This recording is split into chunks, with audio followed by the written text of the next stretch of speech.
Lab Belajar Ibu mempersembahkan suara ibu berbagi cerita dari, oleh, dan untuk perempuan.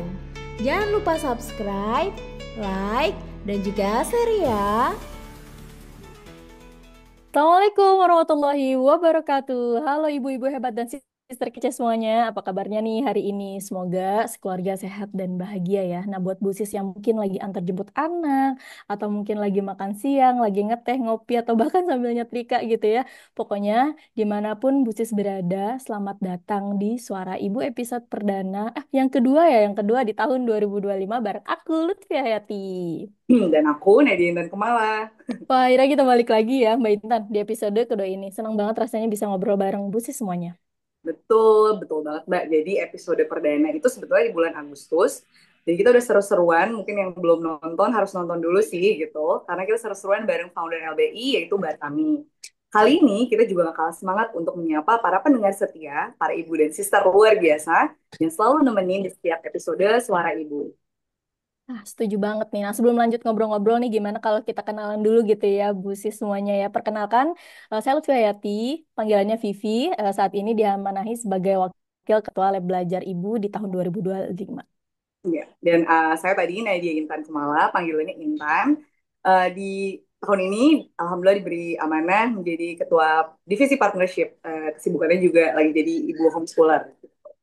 Wow, seru sekali ya. Nah, mungkin nih Mbak Intan ya, kali ini kita bakal ngobrolin hal yang dekat banget sama para ibu diaspora. Nah, bagi ibu-ibu yang mungkin pernah tinggal di luar negeri atau jauh dari tanah air gitu ya, atau mungkin lagi galau nih Mbak Intan mikirin mau lanjut tinggal di luar negeri atau enggak ya. Nah, kita di sini bakal ngobrolin tentang diaspora ini.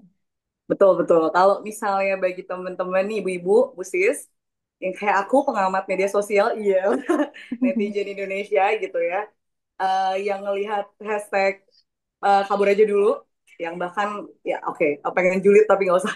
Yang kabur aja dulu yang kemarin sempat dibilang oh ya silakan kabur.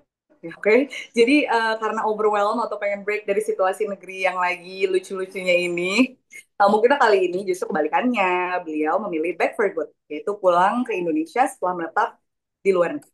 Betul banget, Bu Sis namanya Mbak Ira. Yeay. Beliau pernah tinggal di Australia dan sekarang kembali ke tanah air untuk memulai hidup barunya. Dan yang seru, beliau bawa pulang banyak banget pelajaran hidup dari pengalamannya di Aussie. Aussie ya, Mbak. Mulai dari pekerjaan unik yang pernah dijalaninya, cara memilih sekolah anak yang sesuai setelah pindah dari Aussie, sampai gimana caranya mempersiapkan karir lagi di Indonesia. Oke, nah jadi siap-siap ya. Kita bakal tuh kupas tuntas cerita Back for Good-nya dari Mbak Ira. Semoga bisa jadi inspirasi buat ibu-ibu yang lagi di persimpangan jalan gitu ya. Jadi siapkan hati, secangkir teh hangat atau kopi favorit Bu Sis. Ya, betul. Mari kita panggilkan Mbak Ira. Yeay, Halo, welcome Mbak Ira. halo Mbak Vivi, Mbak Intan, gimana kabarnya? Ih, Baik, gimana gimana? Gimana kabarnya juga nih Mbak Ira? aduh, langsung menghela nafas. Aduh. Kopi Boleh dulu, mungkin kopi dulu. iya kita perkenalkan diri dulu mungkin Mbak Ira mungkin biar makin kenal dan akrab nih sama Mbak Ira. Halo, halo, Busi semuanya. Perkenalkan, saya Yusira Purwaningsih gitu. Panggilannya Ira aja biar gampang gitu. Saya ibu, satu orang anak, terus kemudian, oh COO, CEO di rumah. Sama juga sebagaimana Mbak Vivi dan juga Mbak Intan gitu, aku penggerak juga di LBI tahun ini diamanahin untuk jadi kadif di pemberdayaan penggerak gitu atau HRD. Gitu Mbak Intan, Mbak Vivi. Wow, seru sekali ya. Nah, Mbak, sebelum kita ngobrol-ngobrol nih ya soal pulang ke Indonesia back for good. Nah, kita mundur dulu nih sedikit mungkin ya ke awal cerita. Gimana sih setiap perjalanan kan itu kan pasti ada bab pembukaannya tuh Mbak Ira. Gimana tuh? Boleh cerita nggak? Ah, oke. Jadi karena eh, kita ngomongin dulu awalnya kenapa aku ke Australia ya gitu. Mungkin aku izin untuk flashback kali ya Mbak. Flashback di awal 2023 gitu. Jadi suamiku nih tiba-tiba datang gitu kan. Pulang kantor datang cerita sekaligus izin gitu. Boleh nggak kalau aku ikut seleksi internal beasiswa kantornya gitu.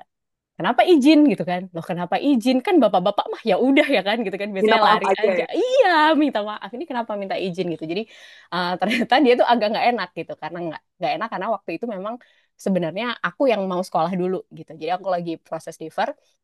Sedangkan ya itu kenapa tiba-tiba jadi dia gitu kan gitu. Tapi kemudian setelah obrolan-obrolan gitu aku bertanya, kita ngobrolin rencana studinya seperti apa, kemudian rencana dia personal, kemudian karirnya, pekerjaan, terus rencana buat kami-kami ini gimana gitu kan. Anak dan istrinya ini mau gimana gitu. Setelah obrolan-obrolan itu kita melakukan feasibility study gitu. Apakah mungkin gitu kita memang ikut ke sana.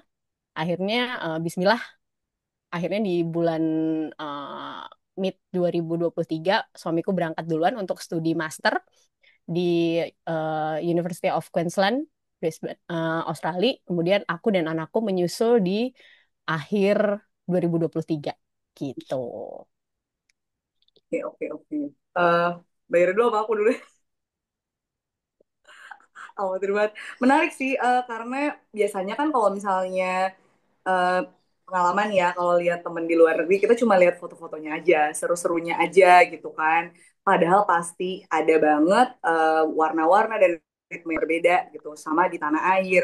Mungkin bisa, apa ya, mungkin kasih spill-spill dikit gitu kali ya. Pengalaman yang unik atau culture shock waktu pertama kali pindah dan sebagai apa ya mendampingi suami yang berkuliah gitu. Tadi kan sempat cerita tadinya Mbak Ira gitu kan. Apakah ada patah hati atau apa? Patah hati iya pasti gitu. Tapi kalau ngomongin apa yang kaget waktu itu, hmm, oh gini, awalnya kami mengira bahwa semua akan baik-baik saja gitu. Oh iya, kita udah biasa kok di Indonesia ngapa-ngapain bertiga gitu, berdua aku dan suami gitu. Semua kita handle berdua gitu. Tapi ternyata pas kita keluar nih, beneran cuman bertiga, ternyata challenge-nya lebih gede gitu. Tidak sesederhana itu gitu. Hmm. Beneran di situ kita jadi belajar untuk bisa saling mengandalkan, terus kemudian eh, bisa saling membantu untuk proses adaptasinya gitu. Terutama kayak anakku kan gitu. Dia adalah pihak yang dalam tanda kutip paling shock gitu karena kayak tiba-tiba aja gitu terus dijorokin ke lingkungan baru gitu jadi dari situ kita kami gitu aku dan suamiku beneran belajar banget untuk jadi partner lebih kuat malah gitu lebih bondingnya jadi lebih kuat. Wow, ini menarik nih. Jadi menambah bonding atau ke apa ya relasi sehat gitu ya. Karena mau nggak ada saudara, nggak ada tetangga gitu ya. Kita di Betul, sana saling betul. saling saling menolong satu sama lain. Nah, Mbak, kalau udah pernah nih kan tinggal di Australia gitu, kira-kira pasti kan kayak ada nggak sih perspektif atau gaya hidup yang kebawa pulang gitu ya? Kalau buat Mbak Ira tuh perubahan apa sih Mbak yang paling kerasa setelah hidup di Aussie? Satu nih ya Mbak, aku yang sangat belajar dari orang Australia itu, mereka tuh sangat aktif. Mereka tuh sangat aktif. Mau walaupun mereka masuk kantor tuh mulai jam 8 jam 9 mereka tuh bisa, Mbak. Temanku cerita sendiri. Dia masuk itu jam setengah 7, jam 7 setengah 7. Dia bangun ke gym jam 3 pagi, Mbak. Kita tahajud dia ke gym, Mbak. Buat tahajud aja berat Wow. banget kayaknya. Dia Kayak, nge-gym Kayak ke gitu. toilet macet gitu ya. Iya, beneran gitu. Dia nge-gym gitu. Terus habis itu pernah juga ketemu sore-sore itu kita baru jalan-jalan ketemu sama gurunya anakku. Dia udah jogging gitu. Nah, itu tuh beneran yang Wow. salah satu hal yang kita pelajarin banget gitu. Gimana mereka tetap bisa ngebalance antara menjaga badannya mereka gitu, terus juga tetap bisa kerja gitu. Jadi kan kalau kita di sini kadang suka banyak alasan ya ih, untuk bergerak aktif gitu. Di sana itu mereka sangat-sangat mengencourage gitu bahkan kayak iya gitu kamu harus aktif supaya itu bagus buat badanmu gitu itu hmm. satu itu soal apa namanya being active gitu kemudian yang kedua respect gimana kita bisa tetap respect dan gak gangguin orang lain gitu nah itu juga kita belajar banget gitu kayak misalnya sama tetangga unit gitu mau mereka mau kayak serese apapun seberisik apapun tuh ya udah gitu. Kalau pas Hmm. ketemu ya kita ngobrol gitu cuman ya cukup tahu sama tahu aja gitu nggak ih ngapain sih Boundaries gitu ya ya, ada. boundariesnya tuh jelas kemudian ini juga nih ketika mereka pakai atau beli sesuatu tuh ya udah mereka fokus on purpose-nya gitu Hmm. jarang banget mereka tuh ngelihat kayak brandnya gitu even mereka tuh biasa banget loh pakai second hand gitu tuh biasa Hmm, banget gitu. ya. Dan dari situ tuh aku dan suamiku tuh juga belajar gitu dan kita juga mencoba menularkan itu ke anakku gitu. Misal kita nggak masalah loh anakku itu pakai seragam second gitu karena Hmm, memang difasilitasi di sekolah. ya, Di ya. sekolah ada yang memang baju second. Jadi hal-hal itu sih beberapa hal yang aku pelajari banget selama di sana. Hmm. Ya, ya, ya. Aku agak kayak bisa flashback sih. Kayak di luar tuh ada banyak ini ya, kayak foundation yang jual emang barang second hand. Jadi from the community to the community, kita beli lagi. Betul, Itu betul, menarik betul. sekali sih memang. Dan ya, di Indonesia mungkin masih agak kurang familiar ya. Iya, iya gitu. Dari Bahkan kayak misalnya gini Mbak, ada beberapa hal yang mungkin di Indonesia tuh nge-hype gitu, viral apa segala macam. Kayak misalnya dulu boneka-bonekaan itu. Nah, itu teman-temanku tuh sampai yang just tip kayak gitu. Di sana kan ada juga kan? Iya sih ada. Cuman di sini tuh sama sekali tokonya tuh kosong gitu. Nggak Oh, ada antrian-antrian macam di Indonesia. Ataupun yang brand-brand, ya barang-barang branded itu tuh nggak kayak yang sepanjang itu antriannya gitu. ya, Jadi ya, kayak ya. ketika pas ngobrol sama mereka ya, lah kan ya yang penting apa yang bisa aku pakai gitu. Kalau aku nggak butuh itu ya ya udah ngapain aku harus beli gitu-gitu loh Iya, kayak iya, gitu. iya, iya. Dan in this economy kayaknya itu prinsip yang penting banget. Betul, Lebih betul fokus sama sekali. fungsinya ketimbang sama gengsinya, Iya, sama betul. kualitasnya. Udah dapat pesan moral lagi nih Mbak Ira dari Mbak. Karena kita nggak naik gaji gitu ya Mbak Intan. Betul Mbak. Jadi kita ini pesan yang bisa banget kita terapkan di kehidupan sehari-hari gitu, terutama di situasi saat ini gitu ya. Nah, kita mau itu tadi menarik banget. Aku jadi kayak flashback banyak hal. Tapi pengen menurut informasi A1C, Mbak Ira tuh punya pekerjaan yang unik di Aussie gitu. Sampai-sampai bantu urusan traffic ini karena Pak Polnya apa ini gaji buta apa gimana gitu. Gimana sih ceritanya? Coba biar kita paham konteksnya. Nah, eh, karena nyaut soal kerjaan ya aku cerita dulu ya Mbak, kenapa bekerja gitu kan. Nah, Hmm. jadi kembali lagi ke salah satu tujuan suamiku mengajak kami, aku dan anakku berangkat ke sana itu juga kan adalah supaya kami juga dapat exposure internasional gitu, exposure di sana bagaimana kita berinteraksi, gimana sih ngerasain sekolah dan juga kerja di sana tuh gimana gitu. Itu satu. Jadi karena balik itu ya aku pengen kerja juga ngerasain. Yang kedua, tentu saja adalah motif ekonomi supaya bisa nabung dan jajan gitu. Jadi makanya kita bekerja di sana. Nah, kalau yang soal kerjaanku itu, memang waktu itu aku kerja salah satunya itu sebagai namanya itu title adalah School Crossing Supervisor. Yes. Jadi, jadi kalau di sana itu di sekolah-sekolah, mayoritas sekolah itu tuh ada petugas-petugas yang itu memang kerjanya langsung di bawah kayak kementerian gitu lah. Kementerian Transportasi yang itu tuh bantuin anak-anak buat nyebrang jalan gitu, cuma nyebrang jalan dari mereka bus stopnya untuk sampai bisa ke sekolah dari mobil mereka turun dari eh, mobilnya orang tuanya untuk nyebrang ke sekolah gitu dan itu memang bukan tugas polisi gitu. Kalau di sana memang bukan tugas polisi gitu. Jadi memang urusannya sama sih dari namanya itu Department of Transport and Main Road gitu. Nah, aku kerja di situ gitu. Jadi kerjanya tuh sepele sebenarnya. Itu cuma nyetopin jalan gitu biar anak-anak bisa nyebrang gitu. Tapi nggak sepele karena itu terkait keamanan nggak sih ya Mbak Ira? How Betul, care government is gitu betul, ya. betul, betul, betul. Healthcare dan kalau aku juga yang kemudian belajar adalah buatku sendiri gitu sebagai sebagai orang yang kerja di situ, aku ngerasain banget sih bagaimana mereka tuh sangat care, bagaimana mereka uh, mendengarkan suaraku gitu. Misalnya kayak aku cerita, aku komplain nih gini gini gini gini, mereka tuh take it seriously gitu. Terus kemudian kalau misalnya ada komplain gitu, ada komplain yang masuk dari pengguna jalan situ, kok ini kemarin macet nih gara-gara pekerja lo nih gitu, nutupin jalan seenaknya gitu, misalnya gitu. Kita pernah beberapa kali dikomplain kayak gitu. Nah, si bosku itu, atasanku itu mereka nggak yang langsung serta-merta eh nge-SP kita gitu atau marahin kita enggak gitu beneran emang dia di cross check dulu kemudian dia ngeliatin trafficnya gitu dia ngedengerin gitu jadi dari situ kita tuh juga merasa dihargai banget kan karena oh ternyata suara kita tuh didengar gitu dan kita emang beneran dijagain gitu dengan toolset toolset yang dikasih sama mereka. Hmm. Mbak Oke. Vivi mau nanggepin dikit, ini mungkin karena kita terbiasa survive sendiri ya. Jadi kesana itu kayak, hah, sesederhana ini dipikirin gitu ya. Iya, Jadi ini betul. menarik sekali. Ya, ya, ya. Gimana Mbak Vivi? Mungkin ada Oh, pertanyaan lanjutan? iya benar. Jadi kalau di sana tahta tertinggi tuh bukan yang pakai tinun-ninut atau brand mobilnya ya, justru pejalan kaki itu tahta tertinggi di jalanan Banget, gitu ya karena keamanan. Wow, banget, keren banget, banget sih Mbak Ira. banget. Aku dapat insight banyak nih meskipun nggak ke Aussie jadi berasa di sana gitu ya dan pengen dong dilindungin juga gitu ya. Nah, yang kedua nih Mbak Ira aku mau menggali terkait tentang Mbak Ira sempat juga belajar atau nyemplung di dunia entrepreneurship dan itu mulainya juga di luar negeri. Wow, itu sih menarik banget. Boleh ceritain juga tuh Mbak.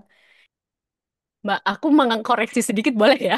Boleh dong. Jadi, jadi sebenarnya kalau ngomongin soal jualan gitu ya, Ya. entrepreneurship, kalau aku pribadi itu memang sebenarnya udah jualan tuh dari zaman SD gitu. Jadi emang darah Wow. darah jualan tuh udah dari dulu sebenarnya. Nah, terus pas kemudian kalau yang terkait kemarin di Australia, ini tuh sebenarnya tidak ada cerita herak-herek segala sesuatu gitu. Sesimpel adalah waktu itu suamiku seneng eksperimen resep, seneng Oke. masak gitu. Mumpung ya kan, seneng masak terus kayak daripada cuman masak sendiri gitu buat sendiri, terus ya udah kenapa nggak sekalian masak dalam porsi banyak terus ditawarin ke teman-teman gitu. Karena kan teman-teman tuh ya sebenarnya terutama yang anak-anak mahasiswa masih sendiri itu kan kadang mereka lebih seneng jajan ya gitu kadang. Terus ya udah gitu akhirnya kita masak porsi banyak terus ditawarin dan ternyata alhamdulillah ada demand-nya gitu. Jadi ya udah gitu mulai mulai dari situ mm, kecil-kecilan lah gitu kita jualan makanan gitu. Suamiku sih sebenarnya yang jualan, aku mah cuman bagian nerima nerima pesanan dan nerima duitnya dong. Oh jelas, ibu negara harus menerima uangnya. Gimana Mbak Intan? Iya, bener banget sih. Apa namanya? Eh, Mungkin menjadi marketing ya, menjadi inventory dan segala macam. Memang selalu peran ibu dengan segala multitaskingnya. Nah, tadi juga sempat apa namanya? Waktu misalnya sedikit deh tambahan soal jualan itu ada dinamika nggak sih Mbak? Suami kuliah, Mbak juga sempat kerja tadi, anak sekolah. Gimana tuh dinamikanya? Mungkin di Indonesia, iya jualan dari SD, tapi beda nggak sih jualan di sana sebagai, kayak tadi? Iya. Eh, Pertama yang aku belajar tuh di sana adalah tentang gimana standar makanan higienitas tuh beneran di apa namanya di highlight gitu. Pertama itu. Terus kemudian yang kedua dari berjualan itu tuh kita bisa jadi kenal gitu kan, kenal teman-teman baru dari anak-anak Indonesia gitu, orang Indonesia. Terus kalau bicara soal dinamika gitu, gimana kami kemudian em, berproses gitu selama mengerjakan hal-hal itu. Terus terang ya Mbak gitu, pas di sana tuh justru suamiku tuh agak lebih lowong daripada kalau di Indonesia gitu kan, agak lebih lowong gitu karena mungkin skema kuliahnya dia waktu itu agak berbeda gitu. Jadi kalau dia kemarin tuh skemanya adalah blok gitu. Jadi dia dalam 1 bulan itu tuh dia cuman kuliah intensif tuh 1 minggu doang gitu. Jadi yang 3 minggu dia lebih ke ngerjain tugas, kemudian diskusi kelompok yang kayak gitu. Nah, waktu itu yang kemudian dia pakai untuk masak-masak gitu-gitu. Jemput anak. Ini tuh kayak another reason yang bikin kayak, ya kabur aja dulu nggak ya gitu. Nah ini tuh sebenarnya pokoknya cerita-cerita tadi kan bikin kita kayak oh iya apa ya di Indonesia mungkin itu belum diperhatikan keseimbangan waktu bapak di keluarga dan gitu ya ya lots of reason yang bikin kita kayak pengen kabur aja dulu. Tapi ini menariknya ya Mbak Vivi ya, malah Mbak Ira pulang ke Indonesia. Mungkin Mbak Vivi udah bisa masuk nih kita ke poin kenapa kembali ke Indonesia. Oh, ini aku langsung jawab ya. Aku sebenarnya mau melempar ke Mbak Vivi sih. Oh, Mbak Vivi dulu. Mbak Vivi, Iya Mbak, dari apa ya, terlalu indah gitu ya untuk bisa bertahan di sana dan Mbak Ira memilih back for good gitu. Nah itu kenapa? Boleh cerita nggak sih kenapa akhirnya memutuskan ke Indonesia? Memang berat sih, Mbak. Terus terang memang berat dan godaannya tuh banyak banget gitu.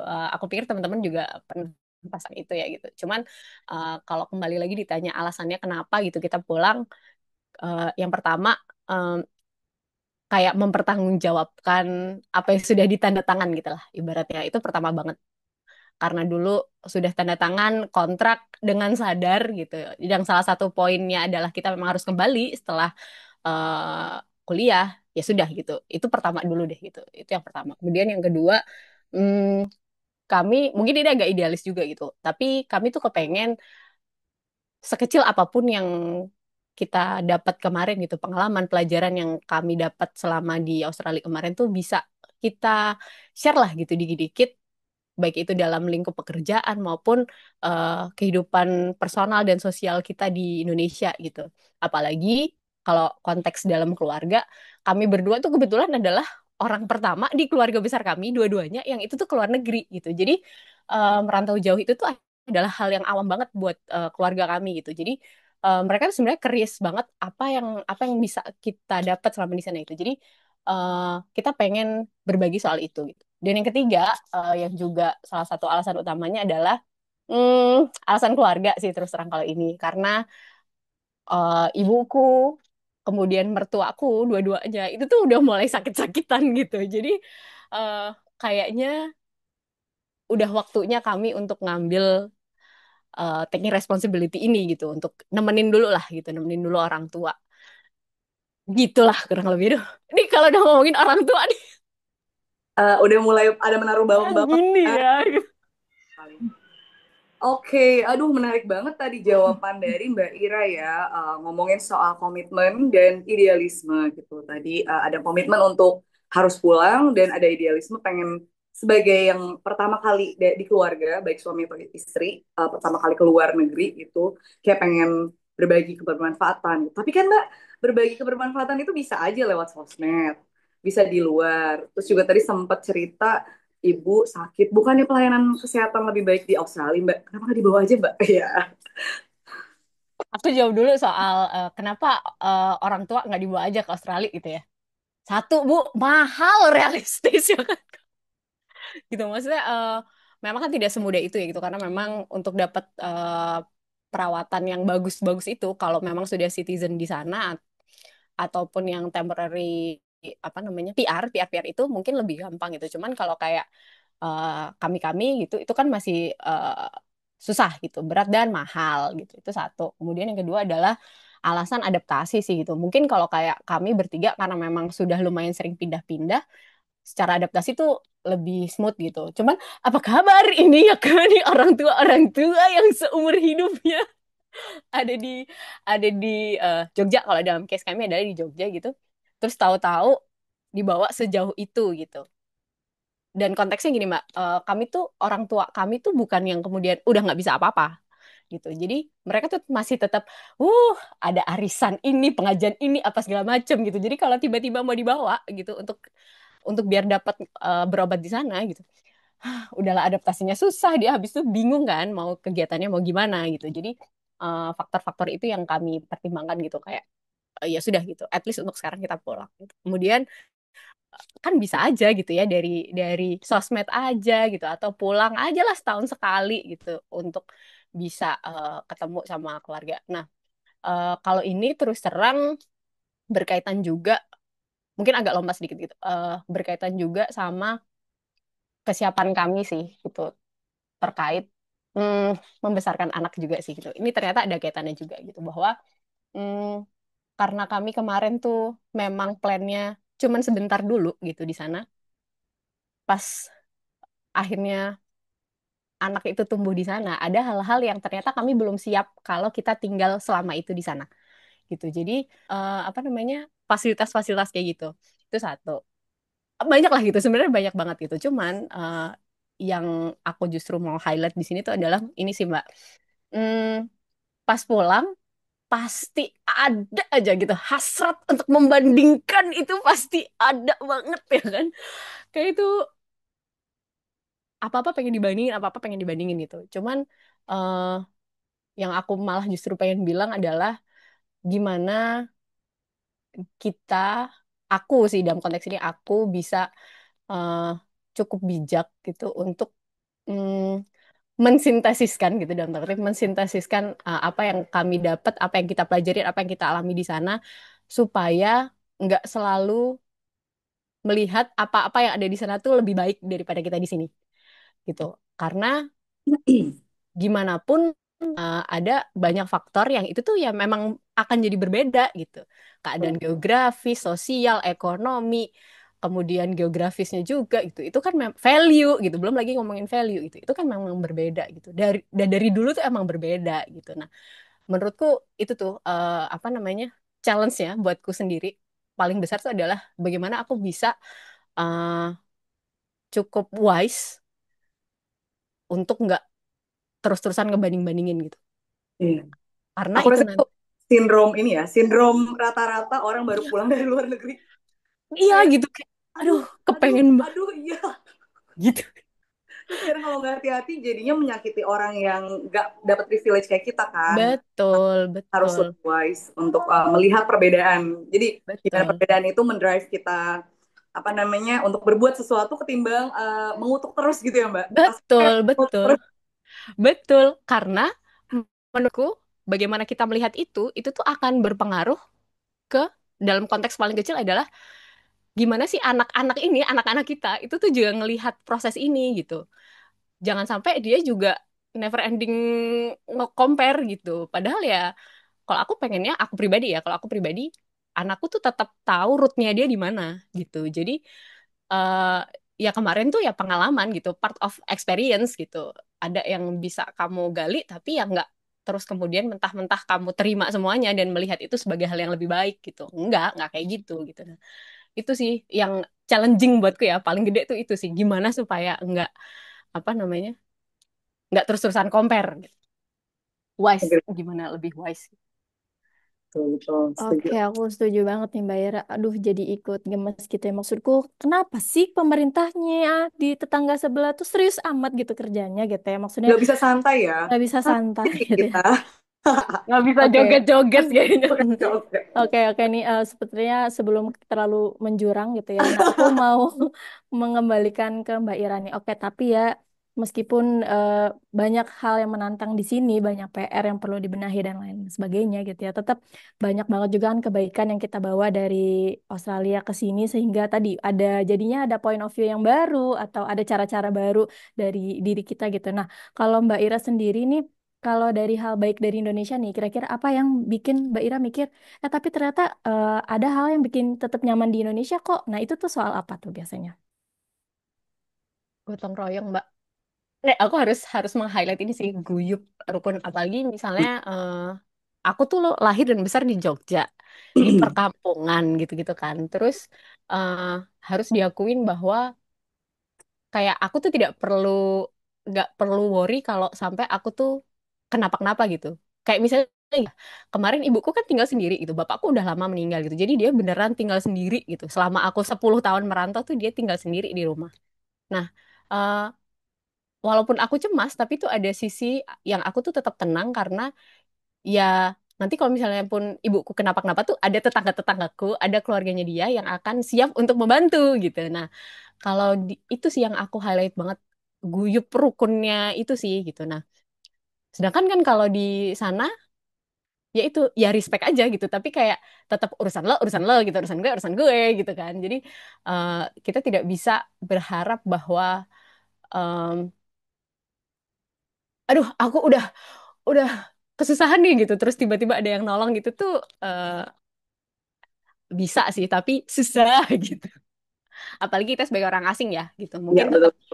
gimana pun ada barrier itu sih kalau Ya, aku rasanya. di sana lebih individualis gitu ya Mbak ya. Jadi Betul. makanya sering dengar kasus orang meninggal di rumah tapi ya udah nggak ada yang tahu Iya, gitu. iya, iya. Mungkin itu Jadi bagian dari karakter mereka ya, dari cara Betul, menghormati batas-batas tadi gitu ya. betul. Apalagi ke orang yang tanda kutip asing gitu ya. mm-mm, mm. Mbak, Nah, tapi aku penasaran deh, kan tadi ngomong sedikit aja nambah. Tadi ngomongin guyupnya. Jadi Mbak Ira tuh udah pernah gotong royong bareng Mas Duta apa gimana? Loh, sekedar konteks nih, Mas Ira ini tetangganya Pak Duta nih. Iya itu tetangga kampung aku tuh Tuh kan? Jadi tinggal ronda tuh. lain ya untuk nyaman tinggal di Indonesia ya. Karena sekampung sama Mas Duta. wah itu penting sih. Itu penting banget. Iya, iya, iya. Oke nih, Mbak Ira, kita kembali lagi ke pendidikan anak di Australia dan ngomongin tentang adaptasi anak kembali ke Indonesia gitu ya. Nah, kalau dari Mbak Ira sendiri nih kan kita udah ngobrolin banyak nih soal kehidupan dan kerja di Australia gitu. Nah, tapi dari selain adaptasi diri sendiri, sebenarnya ada nggak sih Mbak hal lain yang mungkin nggak Skala penting gitu ya bagi seorang ibu alias urusan anak. Ya nggak sih Mbak Intan? Bener, kalau boleh nambahin, aku kan netizen kepo ya. Aku lihat di Instagramnya Mbak Ira. Ini tolong di follow @ira.yusiparu. Sekali lagi, Yusirapu, sorry. Kita ulang.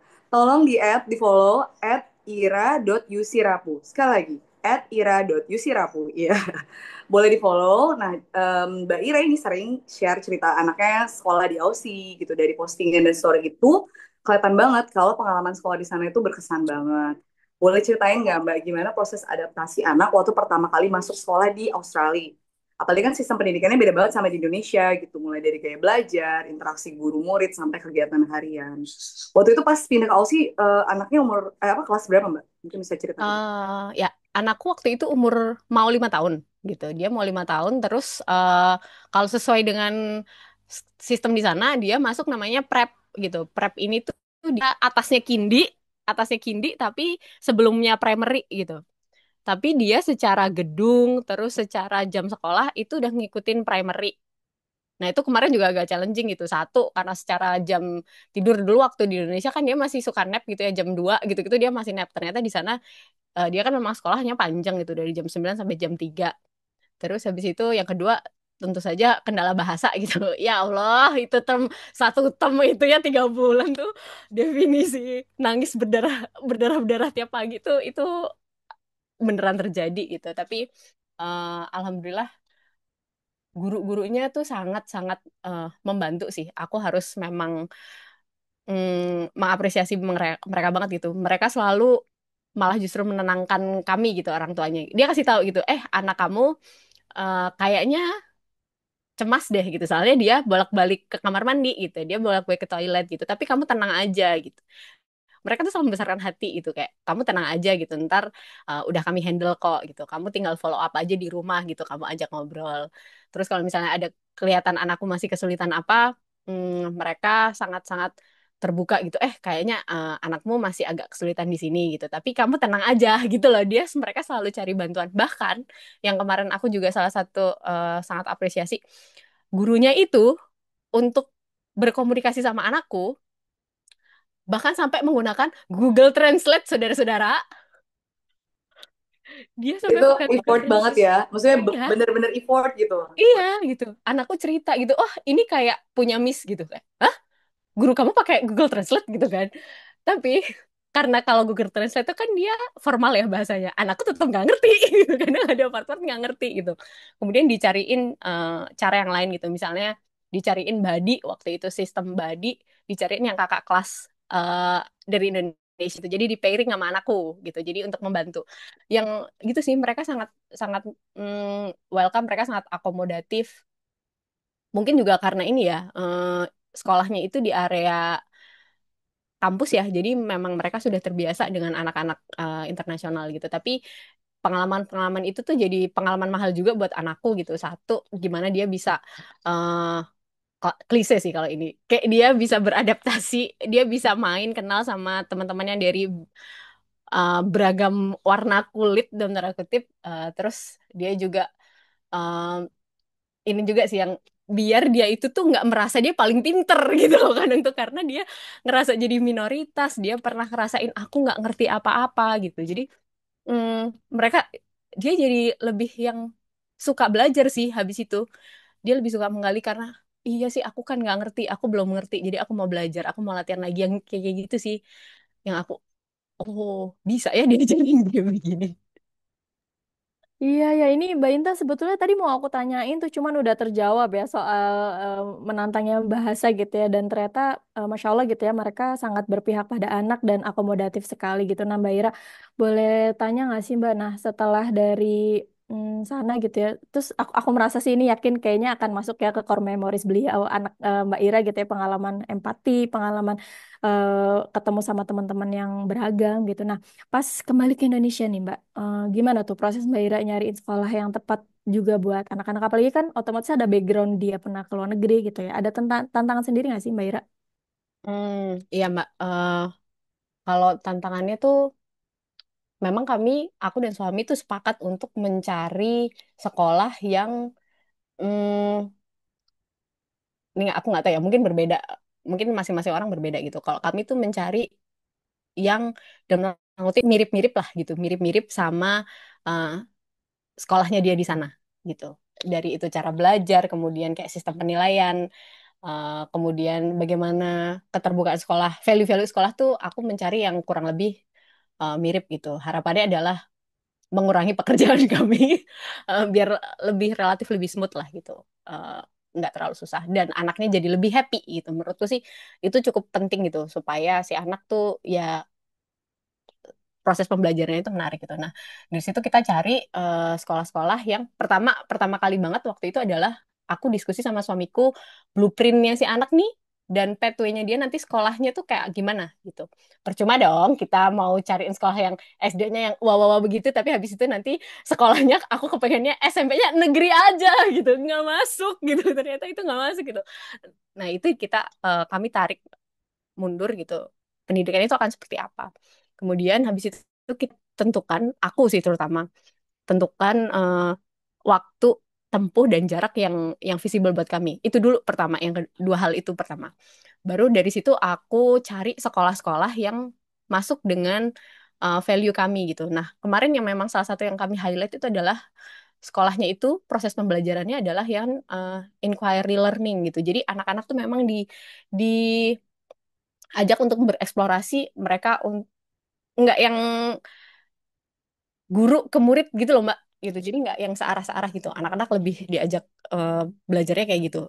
Dan karena aku dan anakku tuh pulangnya ke Jogja gitu, bukan ke Jakarta, bukan ke Jabodetabek, pilihan itu sebenarnya tidak banyak gitu, pilihan itu sebenarnya tidak banyak gitu. Jadi apalagi yang masuk dalam range jarak tempuhku gitu. Nah, dari situ itu yang bisa aku eliminasi itu, jadi faktor-faktor yang kemudian mengeliminasi sekolah gitu. Nah, udah deh.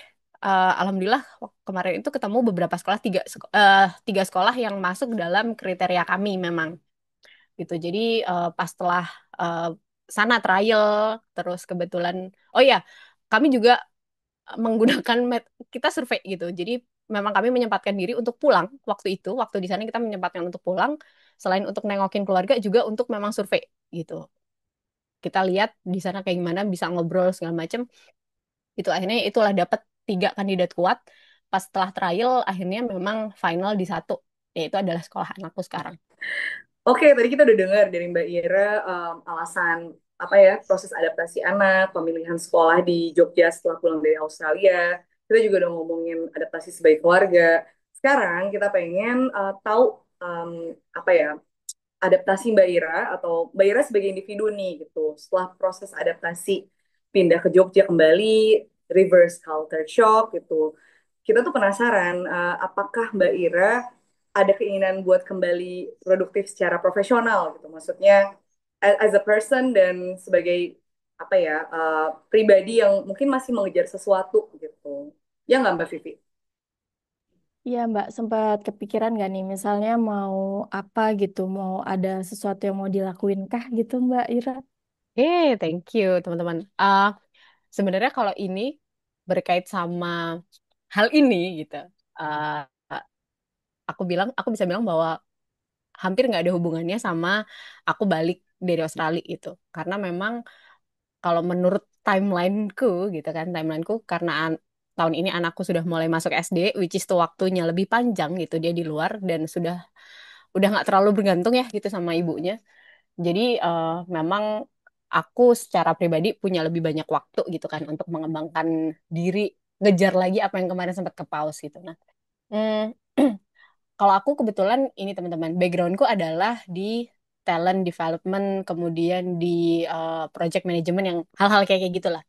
Nah, ternyata itu juga aku masih tetap menyukai hal itu gitu. Jadi memang aku akan kembali ke mengerjakan hal-hal di sana gitu. Nah, tapi kan aku lumayan pause-nya udah lumayan lama nih gitu. Jadi yang aku sekarang lakukan adalah bagaimana aku bisa mempersiapkan diri lagi, memanfaatkan waktu luang yang lumayan panjang ini buat ngambil-ngambil online course, kemudian kalau ada yang offline yang memang cocok secara waktu gitu, itu aku biasanya sekarang udah mulai ambil gitu. Udah lebih serius lah gitu untuk ngambil-ngambil itu. Harapannya udah bisa lebih catch up lagi gitu. Apa yang ada di luar gitu. Oh ya, baca-baca paper lagi gitu. Jadi masih Baju-baju melanjutkan itu ya Mbak, niat. gitu. Aku memang ada tujuan untuk kuliah juga gitu, tapi yang sekarang sih aku lebih kepengen untuk kerja dulu gitu, kembali kembali ke profesional dulu gitu, karena menurutku untuk sebelum aku kembali lagi ke apa namanya ke sekolah, kayaknya aku perlu background solid dulu di profesional gitu, karena kan udah lumayan lama nih jedanya gitu, jadi kayak aku merasa pijakannya harus lebih dikuatin lagi gitu. Jadi yang aku lakukan adalah itu gitu, ngambil-ngambil course, baca-baca lagi riset gitu. Yang terbaru nih apa sih gitu. Jadi nanti kalau aku kembali lagi, udah literally siap, udah lebih kecap gitu. Udah berapa tahun sih Mbak kira-kira gap year Gap karir? year, gap year-ku tuh lumayan jauh ya. Walaupun aku masih ngerjain freelance sebenarnya gitu. Jadi nggak yang literally lost banget tuh enggak gitu. Cuman kalau yang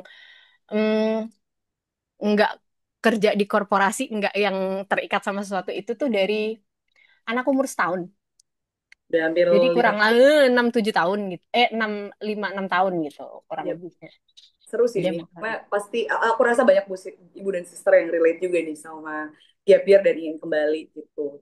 Ada nggak sih pengalaman di Australia yang spesifik yang jadi entah itu pola pikir entah apa gitu, yang rasanya bisa mempersiapkan Mbak Ira untuk kembali ke bidang profesional? oke. Eh, Kalau secara skill spesifik terus terang enggak, Mbak, gitu. Karena memang bidangnya berbeda gitu kan. Bidangnya berbeda dengan pekerjaan yang aku lakukan di sana gitu. Tapi memang ada beberapa best practice yang itu bisa di harapannya sih itu bisa dicontoh gitu ketika aku kembali lagi ke setting profesional di sini gitu. Misalnya gitu, bagaimana mereka bisa menyiapkan toolset yang oke untuk karyawannya, kemudian bagaimana dia ngeset corporate culture-nya, itu beberapa hal. Kemudian eh, ada juga transferable skill gitu yang aku pikir masih relate untuk pekerjaanku gitu. Misal kayak bagaimana bisa beradaptasi secara cepat gitu. Kemudian gimana supaya bisa tetap agile gitu kan dengan berbagai macam yang terjadi sekarang, dan mm, pengalaman untuk bekerja ataupun bersosialisasi dengan orang-orang dengan background yang sangat beragam gitu. Nah, menurutku itu adalah skill-skill yang sangat masih bisa relate gitu dengan pekerjaanku gitu. Iya Mbak, aku setuju banget sih kayak maksudku se nggak dapetnya kalau udah pernah keluar negeri tuh kayak pasti ada hal baik yang itu bisa nge-scale up diri kita secara tidak sadar gitu ya Mbak. Entah environmentnya yang udah ke set up atau entah pola pikirnya mereka yang secara by nature kita langsung oh iya ya orang Australia tuh gini dan lain-lain gitu ya Mbak Intan ya. Betul, betul, setuju banget. Mbak Ira menarik sekali ya tadi gimana persiapan Mbak Ira untuk comeback gitu ya. Terus kayak banyak hal yang Mbak Ira juga mungkin mixed feeling banget ya, deg-degan iya dan lain sebagainya karena ada motherhood journey is beautiful ya, ada jeda pausnya. Tapi sebetulnya kita nggak paus-paus amat karena we still grow gitu ya dengan membersamai belahan jantung kita. Nah, kalau dari Mbak Ira sendiri nih, ada nggak harapan Mbak Ira untuk karirnya ke depan? Apakah mau fokus nih di satu bidang atau justru pengen bikin sesuatu yang bisa memadukan pengalaman hidup Mbak Ira di luar negeri dengan kontribusi ke Indonesia? Berat ya Bu, pertanyaannya Bu. Ya, ya Ini lagi berat ya baru interview, sadar. anggap aja lagi beasiswa ya, interview beasiswa. Meyakinkan kami ya. Eh, Kalau aku ya Mbak, aku tuh masih jatuh cinta gitu. Aku masih jatuh cinta sama bidang yang memang sebelumnya sudah aku lakukan gitu. Dan ternyata setelah berjalannya waktu gitu, walaupun ya itu tadi seperti yang Mbak Vivi bilang gitu, walaupun aku berjeda segitu panjang, itu tuh tidak tidak kemudian aku benar-benar berhenti gitu. Aku masih mengerjakan banyak hal, kemudian volunteering ataupun project-project yang mungkin itu sifatnya adalah tidak berbayar gitu. Nah, ternyata walaupun aku mencoba beberapa bidang gitu, ternyata tuh aku memang ketertarikanku itu adalah di situ gitu, yang di talent development. Ya orang HRD banget lah gitu lah. LBI berarti udah cocok ya LBI ini. Orang HRD banget. Terus tapi aku juga yang kemudian aku nikmatin adalah ngurusin project gitu, project program gitu-gitu. Nah, mm, aku tuh malah kepengen justru memadukan itu gitu. Apa yang bisa lakukan untuk apa namanya mengkolaborasikan, ngawinin gitu antara si program manajemen gitu sama ke psikologian lah gitu, ke psikologi, Hmm. ke itulah mengaminkan itu gitu. Nah, eh, aku kepengen masih masih suka dengan itu sampai saat ini gitu ya gitu. Cuman mm, belajar dari apa yang ada di Australia kemarin gitu, bahwa mereka tuh sangat terbuka sekali dengan career change gitu ya, sampai umur berapapun gitu. Bahkan itu difasilitasi sama negara gitu. Nah, dari situ tuh aku malah jadi kepikiran untuk keterbukaan untuk belajar hal yang lain gitu. Ya nggak apa-apa gitu untuk explore hal-hal yang lain gitu. Kayak aku kepikiran untuk belajar big data gitu, data analysis gitu-gitu. Aku tuh lagi belajar itu gitu. Cuman ternyata memang aku masih untuk saat ini sukanya masih di talent dan juga di project gitu. Jadi kalau ditanya karir ke depannya mau ngapain, aku sih masih kepengen di situ sih untuk saat ini ya. Ya, ya, menarik banget sih tadi apa namanya sesuatu yang mungkin nggak umum ya di Indonesia, career switching, kayak apa namanya bahkan aku pernah dulu waktu di Inggris ketemu temen S2 yang S1-nya keperawatan, S2-nya ngambil International Development. Aku ambil International Development. Terus kayak di Indonesia ini nggak mungkin, hampir nggak mungkin gitu kan. Dan malah mereka yang kayak bingung, emang apa yang salah gitu. Jadi Betul, betul. jadi seumur apa ya mungkin mindset di mana kayak tadi lah mungkin aku yakin banyak ibu sister di sini relate gitu ya setelah jadi ibu mungkin kita seolah-olah nggak ngapa-ngapain gitu diem lalu kita belajar banyak dan kita ketemu persimpangan jalan yang berbeda ketertarikan yang baru yang sebenarnya semua pengalaman itu tuh bisa mendukung bidang baru gitu-gitu kan jadi menarik banget sih kata Mbak Ira cintanya masih sama cuman mungkin melihat eksplorasinya masih banyak gitu ya Mbak ya Betul, ke depan betul. ke karir dan apa kuliah selanjutnya insya Allah kita doain bareng-bareng gitu ya. Amin, amin, amin. Ya kita kayak udah masuk ke penutup ya Mbak ya Mbak. Amin. Iya, oke. Nah, Mbak Ira nih, sebelum kita tutup obrolan hari ini, aku nggak mau rugi. Jadi aku pengen denger oleh-oleh dari perjalanan panjang Mbak Ira nih kira-kira pelajaran hidup terbesar apa yang Mbak Ira ambil meskipun dari tadi aku udah banyak banget insight yang aku bawa pulang gitu ya meskipun aku sebagai host tapi aku akan menjadi pendengar yang sangat menyerap menjadi spons hal-hal baik dari yang Mbak Ira ceritakan. Boleh nggak nih Mbak? Hmm, kalau bicara soal itu, aku lagi-lagi ini sih Mbak, hmm, meng-highlight adalah proses pergi kemudian pulang lagi itu kan proses yang panjang dan kompleks ya. Um, aku sih aku sih cuma pengen bilang bahwa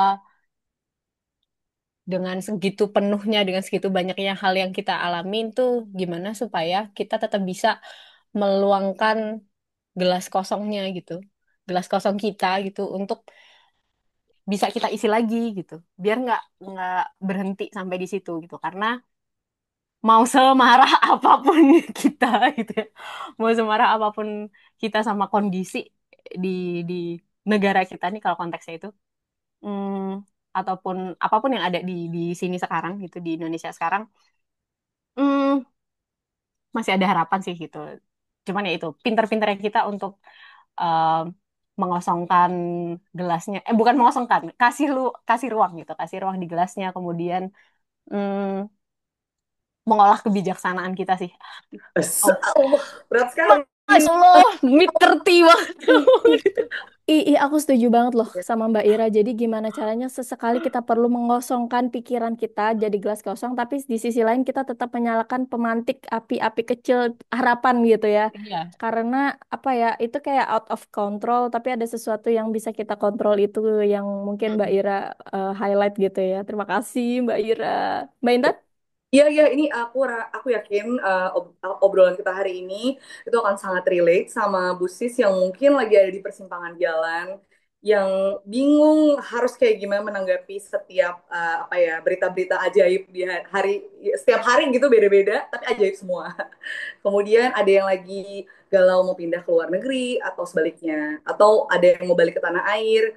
Pokoknya dalam kondisi-kondisi itu aku rasa aku yakin ada banyak hal yang bisa kita petik dari pengalaman-pengalaman Mbak Ira hari ini gitu. Ya, setuju Jadi kayak banyak banget golden words atau quotes-quote ya yang bisa menutup episode kita hari ini. Karena kadang yang kita butuhkan itu adalah bukan sekedar informasi, tapi perspektif orang yang sudah mengalami, perspektif orang yang sudah menjalani sendiri prosesnya. Seperti yang Mbak Ira ceritakan semuanya. Betul, betul. Jadi kita udah udah ngobrol-ngobrol, udah dapat golden words juga. Semoga bisa jadi teman ngobrol, sumber semangat gitu ya, buat para busis dimanapun berada.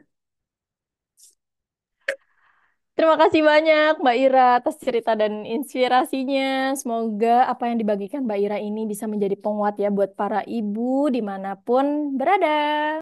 Nah, untuk busis yang mendengarkan, jangan lupa juga jaga terus suara kita, sekecil apapun itu. Karena suara ibu tuh berharga, walaupun mungkin kadang kita merasa kecil gitu ya, apalagi yang dalam kondisi fase adaptasi, punya anak kecil. Enggak, padahal semua suara kita itu matters. Dan kalau suka sama podcast ini, jangan lupa dukung kami dengan subscribe channel YouTube LBI, dan bisa juga dengerin di Noise, sambil nyetir, sambil bawa motor, sambil naik umum ya, semua bisa sambil-sambil.